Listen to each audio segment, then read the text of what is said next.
Di media sosial, viral video memperlihatkan ribuan pemotor mengalami kemacetan di jalan sempit di sebuah pegunungan.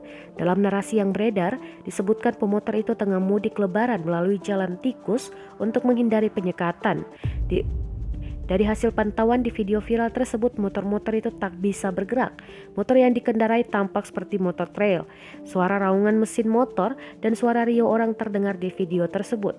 Selain diunggah di akun Facebook Siantar Channel, video tersebut juga diunggah di akun Instagram @mardiko. Berdasarkan penelusuran kompas.com, ternyata kejadian dalam video itu bukan pemotor sedang mudik. Video itu adalah acara terabas di event bakti sosial yang diselenggarakan oleh Club Trail. Hal tersebut diungkapkan langsung oleh Ari Krisyanto yang merupakan pengunggah video itu pertama kali di akun TikTok @arex Ari Kristayanto 9. Ia menyebut narasi yang menyebutkan video itu merupakan pemudik lewat jalan tikus adalah hoaks atau tidak benar. Lebih lanjut ia menjelaskan video itu diambil di Magelang pada Maret 2021.